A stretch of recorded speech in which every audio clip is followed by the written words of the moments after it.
This is Talk of the Town, a weekly program featuring community events happening in and around Northeast Michigan, with your host, Nancy Smitham, and the latest news from Alpena Community College with Dr. Olin Joynton.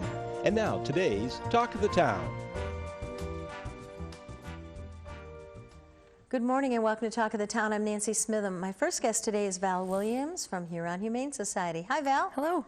How are you today? I'm good. How are you? You don't have any actual animals today, but we're going to talk about three nice, wonderful animals that need a home. Yes, we are, and we do. We have plenty of animals at the shelter, so not to take away from them, but we just weren't able to get them here today. So first I wanted to mention Boss. Boss is a dog that I've had out with me in the community working special events and things like that. So I've gotten to be around him quite a bit, and I get to see how he reacts with other people. He is the sweetest, most adorable terrier mix ever. Not to mention he's absolutely handsome, full of love, very well behaved. Boss came to the shelter as a stray, so we know very little about him. So we've been trying to spend some extra time with him. He's a very young guy. He's just 1 year old, and he's in excellent health. He's extremely friendly. He loves to play. He loves to go for walks, and he would do well probably in any home. Okay. He's the type of dog that would be very loyal, yet would also be well behaved while you're gone at work. He doesn't need any crating that we know of, and he gets along well with other animals and with children. So if you're interested in a dog like Boss, you can check out his profile on our website. It's huronhumanesociety.org. Also, you can call us at 356-4794 or email us at manager.hhs@frontier.com. Okay, next. Next is Jane. Jane is a very, very sweet and gorgeous, well-behaved retriever mix. She came to the shelter as a stray from animal control also. Is she the black one that I saw on your website? She is actually tan colored. Okay, not the one I saw on your website. No. I think we have a couple of Janes right now. Okay. So she's one of the tan colored female dogs that we have in right now. We seem to have a lot of females for some reason. Okay. But anyways, she loves to go for walks also, just like Boss. She is a retriever mix. Hard to tell what she's mixed with. It looks like there's maybe some Rhodesian Ridgeback in there somewhere. She's got some, like a darker snout. But she loves to go for walks. She loves to play with other animals. She would be thrilled to have a home for the holidays. She is just adorable, sweet, and gets along with everyone. For more information on Jane, also, you can check her profile out on our webpage. Again, is huronhumanesociety.org. Okay. And then the last one I wanted to talk about today is Betty. Now, when you see Betty's picture, she is the picture perfect, like wrinkly-faced, scrunchy neck, cute dog that would just warm up anybody's home. She's 3 years old. She's absolutely gorgeous. She, again, is tan colored. She's a boxer mix, we believe, and she really just deserves to also find a home for the holidays. She has a gleaming personality, and she's sure to light up anyone's life. She gets along great with other animals. She loves to play. She's loyal, and she would fit well into probably any home. For more information on Betty, you can also check out her profile on our webpage, huronhumanesociety.org. And I do believe all three of these animals are on our Facebook page as well. Okay. So you can friend us on Facebook, Huron Humane Society of Alpena. Check out not only Boss, Jane, and Betty, but all of the adorable adoptables that we have profiles uploaded for on our Facebook page. So hard when you look at those pages. You want to take every one of them home, and you can see their personalities and their pictures and a little description about them. Now, would these three animals all be spayed? They're all spayed. The Jane and Betty are spayed. Boss is neutered. So Boss was they're all spayed and neutered, and so their adoption fee is just $50. Okay. And all of the extras that come along with the animal adoption are more than covered, or more than exceed that $50 adoption fee. That $50 adoption fee really just kind of covers the medical attention we give animals when they come in. All animals get vaccinated upon intake. Especially when we don't know their history. We want to make sure that they're all safe and that the other animals that we have in-house are safe also. So there are some costs associated with bringing in animals. Food and plus the cost of keeping the facility open and running. Sure. Cleaning, all of that stuff. You get power and gas bills. Yeah, absolutely. And we do have, we try to maintain a very high volunteer base out at the shelter to keep costs down. We do have some staff, however, that come in every single day at a certain time and do their cleaning and animal care and take animals to the vet, but we have a ton of volunteers also to offset those costs. So That's another thing, I guess, while we're on it. If you haven't been out to the shelter in a while, come out, volunteer your time, give back. It's a great way to help us not only save some money and some work on behalf of our other volunteers and staff, but also just giving back to those animals that have no one to speak for them other than, the Humane Society staff and volunteers, and you could be a part of that. If you want to volunteer and feel good at the end of the day, it's really a good place to go. It is. It really is. I guarantee you'll be loved. Yes. Just hard not to want to take them all home when you're done. It is. It is. And, there's a volunteer position there for if you want to play with the cats, if you don't want to clean, if you just want to walk dogs, just want to pet dogs, we'll take you. Come on in, fill out the paperwork and get started. Absolutely. And also, while we were talking about Facebook, I wanted to mention that a lot of people don't realize that our Facebook page is also a resource for lost and found animals. A lot of people that live in the city limits especially, they can post a real quick description of a dog maybe that has wandered into their front yard and they're hanging on to for safety purposes, and they might be able to snap a quick picture and put it up on our Facebook page, and we have had tremendous success with reuniting wandering dogs and cats with their homes. So just another extra that we offer on our Facebook page. Okay, we have about 3 minutes left. Okay. We also have as we talked about those 3 adorable adoptables, every week we feature 3 adorable adoptables at a local business. And we have been working with Real Estate One of Alpena, Cash Advance, and also Pura Vida Salon.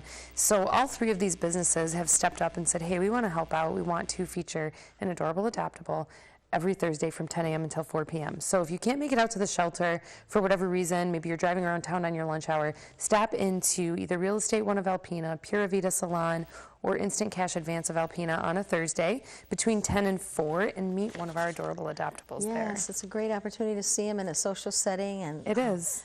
It's so wonderful to go and see them. It's something you need to do. It is. And a good place to drop off some supplies and things too. Absolutely. Money, cash donations. We take everything. Yes, we do. And then also just a quick mention that the Humane Society here in Alpena and most of your local humane societies, wherever it is that you live, more than likely are not affiliated with any humane organizations, no national organizations, no state-run organizations. We are independently operated and governed by a board of directors. So we are a nonprofit receiving no government funds whatsoever, but we do receive public donations. Yes. So whether you pay taxes or not, it doesn't matter. Your tax money does not fund our operations per se. More or less, we count on donations from the community. Right now, our budget is 92% funded by public donations. So if you haven't thought about that, and maybe you've been donating to national humane organizations, think about your local humane society, even if it's not our shelter.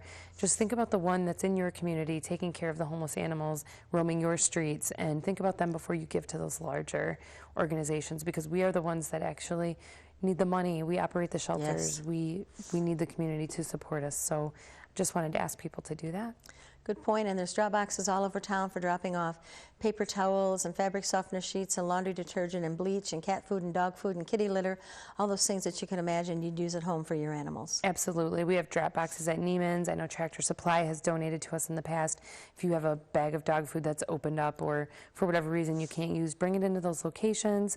I know Walmart from time to time has operated some drop boxes as well. Or get a hold of us if you can't get somewhere to drop off donated items. Give us a call, contact us on Facebook, email, via our website, however it works best for you, and we'll make sure that we pick those up.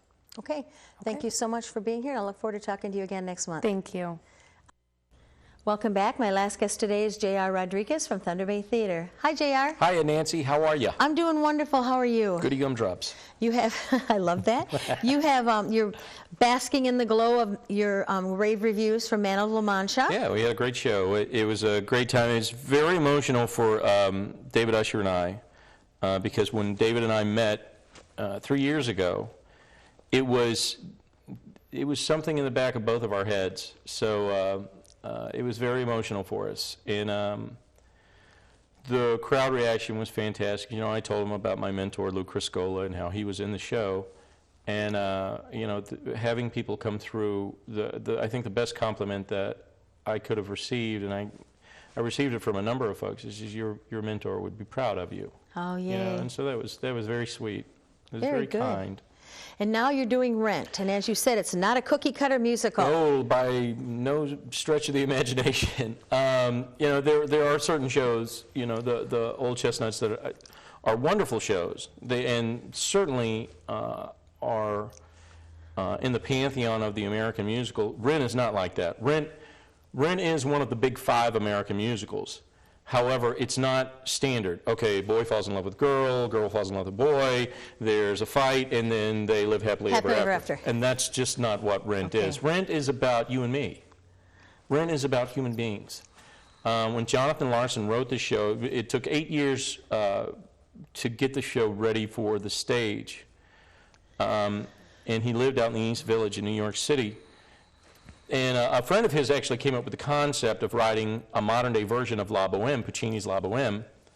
And with Jonathan living out in the East Village in Alphabet City, he wanted to change it and apply it to the people he knew and what he saw in life. And it parallels Puccini's La Boheme, but it talks about a group of young artists that are living life the best that they can. If you're an artist in New York City, you're not making a whole lot of money unless you're on Broadway or in the movies.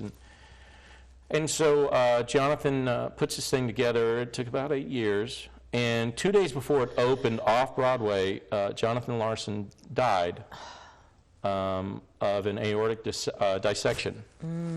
If it had been diagnosed, he'd still be alive today, but it wasn't. And so he never got to see the success. One of the great stories about Rent is the night that they opened, it was just a stage reading, and Anthony Rapp, who plays the character of Mark, he just couldn't contain himself anymore. They get to the song La Vie Boheme, and he jumps up on the table. And they start celebrating Jonathan's life. That's what we're after at Thunder Bay Theater. We're after a celebration of life. People have a mindset of what they think life should be, and it's good and it's bad or whatever. What Jonathan Larson was teaching us was not to be closed-minded. I've said in every publication and every interview that we would prefer children under 13 not come see the show. Okay. And the reason for that is I don't want parents angry with Thunder Bay Theater because we put the show on and subjected their children to it. I would rather the parents come, get a sitter. Right. I would rather the parents come and have us take a look at life as it is. We're born free thinkers, and that's what Jonathan put on stage. And this wonderful cast, they believe that in every instance. And I don't think the cast really looks at this as a show. I think the cast looks at this as a gift to Alpena. Not a gift from New York, but a gift from them personally. And that's the mindset that the cast is going with. And we want to give that to the people of Alpena.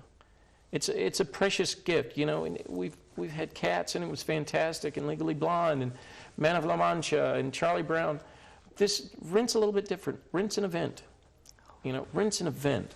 So who are some of the actors that are playing the characters? Well, you know, we have the core company. Derek Spack is playing the role of Roger. Mackenzie Fountain is playing Mac. Nikki Hilton is playing Joanne. Hannah Madke is playing the role of Maureen. We have Emily Tchaikovsky is playing the role of Mimi. And then we have 2 guest artists that have come in. Kevin Ray Johnson is playing the role of Benny, and he's played the role of Benny before. Oh, great. And we have Tyler Davis playing the role of Angel. And to be around these 2 guys, you know, they're new, and it's kind of like getting a present. You know, you get a present and it's new, and you just want to be with the present the whole time. But their energy is so infectious, and I think it helps with the process, especially with Kevin having done the show before. I think that helps with the process. So we're very fortunate. And we've been fortunate all year. We've been very lucky. Yes, you've done some wonderful productions. Well, and the response has been wonderful. You know, when you look at it, at the end of the day, the response from the people of Alpena and the surrounding areas it's been magical. We've been very lucky. because you don't always put on a hit. That's true. But these people come in with not only the utmost respect for the theater, but for the cast. And they've been so gracious the way they've treated us the entire year. We're very fortunate that we have a community that cares about the arts. And you are about the community too, though. That was when you first came in, when you first took over, you Certainly. decided we're about the community. We're a part of this community. We're going to support the community that supports us. And Certainly. you've done a remarkable job with Oh, that. thank you. But if you look at the talent that's in town, my job's been easy. Just give it, everybody, it doesn't matter where you are, everybody wants a chance. It's all, they just want a chance. True. So you give them a chance, and then they shine. You know, so that makes my job easy. So, Okay. and I think all the people that have come into Thunder Bay Theater this year. Yeah, you've had some wonderful people, and you have some wonderful people. Oh, sure. So when can we come and see Rent? We actually open on November 1st. Okay. And the phones are ringing. So we open on November 1st. We run through November 17th, Okay. which is a Saturday. The reason we're doing that is because we actually have a show opening the next Friday. Okay. We have Sanders Family Christmas opening the next Friday. And the shows are at 7:30 Thursday through Saturday, and on Sunday it's at 2 o'clock. All right. And you can just give us a call at 354-2267, and we'll reserve some tickets for you. We're very proud of it. I do want to take a second, if I have a second real quick. We had a concert this past Friday. Yes. It was the debut concert for, it's a group called Dr. West and the Reanimators. A wonderful time. We had a great time with the show. It was their debut show, and I wanted to thank Charles Madison and the band for coming in. It was a great time, and we want to do more of that. Help artists get their Certainly, debut, get them started, certainly. let people see them. Got a great venue. Certainly. I may be a Republican, but man, I'm all about artists, man. So, Okay, Big Bird. right. All right. All right, Wanna get him in, too. 354-2267. So don't forget, call, get your tickets, because this is a musical. It's an out-of-the-box musical. Everyone's going to love it, so get your reservations. Right. We get to see how many rent heads there are in Alpena, and from what I've heard, there's quite a few. Okay, thank you very much. Thank you, Nancy. Thank you for all you do for us, too. I appreciate it. Thank you for all you do in the community. Well, thank you. Please stay tuned for Dr. Olin Joynton following these messages. Good morning. I am Jay Walterwright, Director of Public Information and Marketing for Alpena Community College, and this is the ACC portion of Talk of the Town. With me this morning is ACC music instructor Charlene Matthews. Good morning, Charlene. Good morning. How are you? I'm doing just fine. How are you? I am good. I'm good. All right. Well, thank you for joining me. We are here to talk about ACC's music programs. And you are a music instructor. I am. I teach the collegiate singers of the choir, fundamentals of music, and this semester I'm also teaching music in the elementary classroom. Great. I think a lot of our viewers would like to know the different ensembles that the college offers. Can you talk about that for a second? We have 3 performing ensembles, the collegiate singers, which I direct, the chamber ensemble, which is directed by Marianne Hubbard, and the jazz ensemble, which is directed by Bonnie Moore at the high school. Great. Well, why don't you talk a little bit about what each group does? Collegiate Singers is your traditional choir. We cover a wide variety of music, from seasonal, holiday, pop, classical, and so forth. It's not uncommon to sing in different languages and a wide variety of composers. The chamber ensemble is the instrumental group. We have flutes, strings, woodwinds, strings, brass, and on occasion even percussion. And again, a very wide variety of classical to contemporary music is played in there as well. And the jazz band is jazz band, and they play the jazz music and traditional jazz instrumentation. Well, you mentioned the collegiate singers. You're teaching that class this semester, fall semester. Correct. Why don't you talk a little bit about that class? And I know you have an upcoming event that you can talk about. We do. Our fall term concert is going to be December 6th at 7:30 at Grantham Theater. It will be in conjunction with the chamber ensemble, so both groups will be performing that evening. The jazz ensemble is performing December 4th, also at 7:30. So that last week of classes, that Tuesday and Thursday, will be the concerts. The choir, we rehearse Monday nights in Grantham Theater from 5 until about 6:45. And what many people might not be aware of is all of these performing groups are open to the public. You do not have to be a registered student to participate. You can join it as a community member. Interesting. So, the only requirement is junior in high school or older. And go ahead. I think a lot of people wonder, is there a audition? No, not for the collegiate singers. For the instrumental groups, you'd have to check with the instructor that's running the group. They may want to play, not really an audition, but more of getting an idea of the level of performance that you are at, so that they don't provide too easy or too difficult music. You know, we want to challenge each student, but not overwhelm them. Good. You know, what talent level or what experience level would you like from your students? Opera singer? I know I'm just a shower singer, so I probably wouldn't. Shower be a good singers addition. are more than welcome. I have students, registered students, that just graduated from Alpena High. I have retired music instructors. I have just people that want to come and sing, anywhere in age from, again, junior in high school to 85. Everyone is welcome. They all have varying levels of background. Some read music, some are classically trained opera singers. And we work with who we have, and we kind of help each other out and guide each other and work together. It works really very well. Why don't you give us a little sampling of some of the music that the collegiate singers will be performing? One of the pieces that we are doing is a John Rutter piece, and it is based off of the second act of Shakespeare's As You Like It. We have a couple of seasonal pieces. One is a Variations on Deck the Hall, which is a lot of fun, and just, you know, some lighter, upbeat music. And I think we have a very wide variety of music on the concert this December. And let me just point out that it is open to the public. These performances are open to the public. And it's free. And they're free, which is even better. And we really would like the public to show up and experience it, you know, just to enjoy the performance, but also to set the right kind of atmosphere for the students up on stage. I think that's very important. They work very hard all semester, and we enjoy putting on these performances for the public.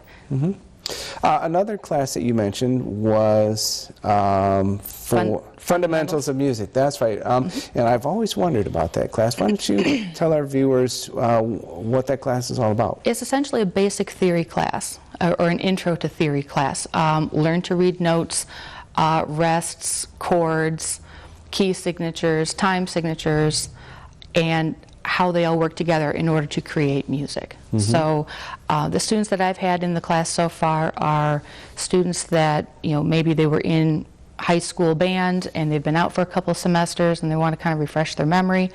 I've had a few students come in who have self-taught themselves guitar, and now they're playing with other people in groups and bands, and they don't follow what's being done with the other members of their group, and they realize, hey, I need to learn chord progressions and notes and everything. And so they're kind of coming in and connecting that. And one of the students I have right now, he brings his guitar to class, and I play on the piano, and he plays on the guitar, and see how they work together, and he's doing a great job.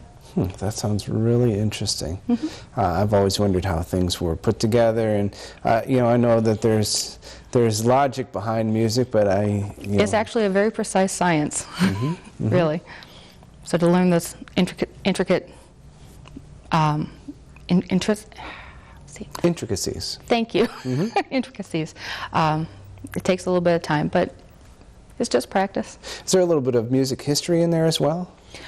Not really. That's more the music appreciation class. Ah, Okay. That's a brief overview of music from about the 1400s to present. Oh, that sounds very interesting. Do students need to get or have any prerequisites before they come into these classes? Not the fundamentals class, no. We have the fundamentals class, which is a basic or intro, and then theory 1 and 2, and obviously theory 2, the prerequisite is theory 1. But other than that, many of the classes listed online say instructor permission required, and really that's just contact the instructor, and each instructor will talk with you and let you know, what is necessary, what is needed. For example, with the chamber ensemble or something, it's just to get an idea of what level you're currently at, or that student is currently at, and properly place you. Great. Well, that's just about all our time, but we have just enough left for you to say one more time when the concert's coming up. For the Jazz Ensemble concert is going to be Tuesday, December 4th at 7:30 p.m. And the Collegiate Singer and Chamber Ensemble concert will be at also 7:30 at Grantham Theater on December 6th, Thursday. 6th. All right, Yes. great. Free, please come. Free. All right, well, thank you, Charlene. Thank you. Yep. And thank you for joining me. Once again, I am Jay Walterite, Director of Public Information and Marketing for Alpena Community College, and this is Talk of the Town. This has been Talk of the Town with Nancy Smitham and Dr. Olin Joynton. For a list of events taking place in Northeast Michigan, visit our website at wbkb11.com and click on Community. This has been a Thunder Bay Broadcasting Corporation production.